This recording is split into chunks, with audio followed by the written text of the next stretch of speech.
এখন বক্তব্য রাখছেন ঢাকা বিশ্ববিদ্যালয়ের সাবেক দর্শন বিভাগের সাবেক চেয়ারম্যান, জাতির বিবেক এবং বর্তমান গ্লোবাল ইউনিভার্সিটির সম্মানিত উপাচার্য অধ্যাপক ডক্টর আনিসুজ্জামান স্যার। বিসমিল্লাহির রহমানির রহিম। নাহমাদুহু ওয়া নুসাল্লি আলা রাসূলিল কারীম। আল্লাহুম্মা সাল্লি আলা মুহাম্মাদিন নবিয়্যিল উম্মি ওয়া আলা আলিহি ওয়া সাহবিহি ওয়া বারিক ওয়াসাল্লাম। অ্যাড্রেস করতে মানা করছে, আমি অ্যাড্রেস করলাম না। মূল কথা হচ্ছে গাদির হুকুমের আহলে বায়াতের প্রতি যে সম্মান প্রদর্শন, এটা শিয়াদের না সুন্নিদের না, এটা হচ্ছে মুসলমানদের। কারণ এই ঘটনা যখন ঘটেছিল তখন শিয়া সুন্নি আসে নাই। সেই জন্য যারা এই ঘটনার জন্য প্রতিপালনের জন্য, গাদির হুকুমের ঘটনাকে প্রতিপালনের জন্য, একে প্রতিষ্ঠা করার জন্য কথা বলে, তারা শিয়াও না, তারা সুন্নিও না। কারণ এই কনসেপ্ট তখন আসেই না। তারা ইসলামের, তারা ইমানের।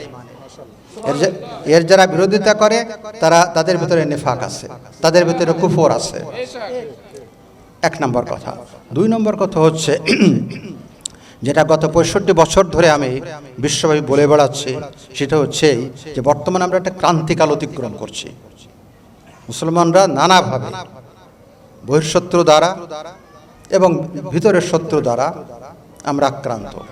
আমি পলিটিক্যাল কথা বলছি না, ইমানিয়াতের কথা।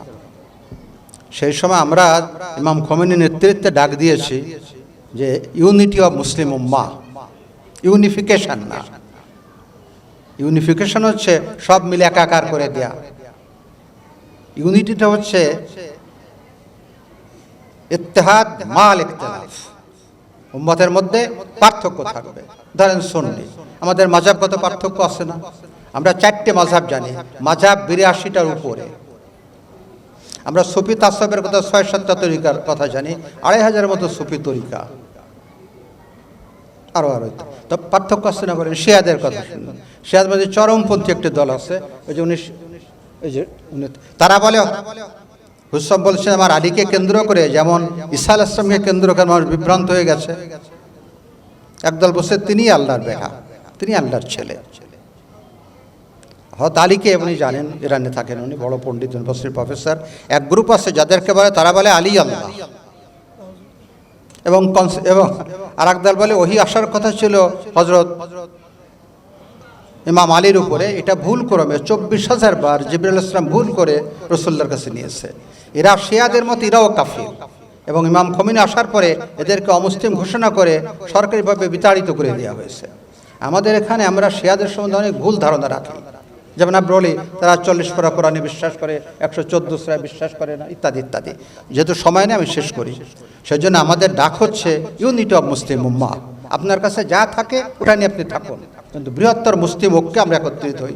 যেমন যারা রাজনীতি করে তারা বলে যখন জাতির ক্রান্তিকাল আসে তখন জাতি ইস্যুতে প্রত্যেকটা রাজনৈতিক দলের 2 মিনিট ছোট রাজনৈতিক দলের তাদের ম্যানিফেস্টো থাকে, কর্মসূচি থাকে, কর্মপদ্ধতি থাকে, কিন্তু জাতীয় ক্রাইসিস যখন হয় তখন জাতীয় ঐক্যের সরকার তারা গঠন করে।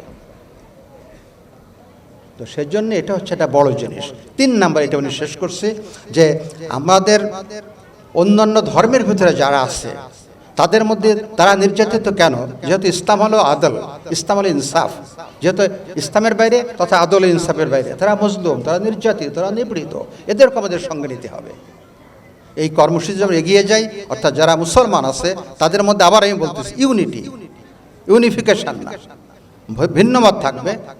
এবং যারা নির্যাতিত, নিপীড়িত, অমুসলমান, তারা অমুসলমানের জন্য যাতে ইসলামের সঠিক দাওয়াত পায় না, তাদেরকে আমাদের নিয়ে আসতে হবে। আমরা যেটা করতে পারি, তাহলে আগামী দিন, যেহেতু সময় নাই আমি এখানে শেষ করতেছি, তাহলে ইসলামের বিজয় কেউ ঠেকাতে পারবে না। আসুন আমরা সেদিকে যে আমরা উত্তর বলে দিই, এটা দিস ইজ সামথিং। আবারও বলি, এটা শিয়া সুন্নি তখন আসেই নাই।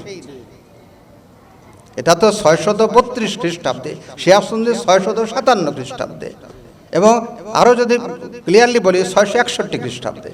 কত কাল আগে। আপনারা ভালো থাকুন। আল্লাহ সুবহানাহু ওয়া তাআলা আমাদেরকে বৃহত্তর স্বার্থে মুসলিম উম্মাহকে একত্রিত হওয়ার জন্যে এবং ইসলামের কামিয়াবির জন্যে, নির্যাতিত নিপীড়িত মানবতার মুক্তির জন্যে যারা মজলুম, দেখেন তারা 2 ভাবে মজলুম। ইমানের মজলুম, কিয়ামতের দিন তারা ফরিয়াদ করবে, আল্লাহ আমরা তো কোনো দাওয়াত পাইনি, এই দাওয়াতটা আমাদের। আল উলামা ওয়ারাসাতুল আম্বিয়া।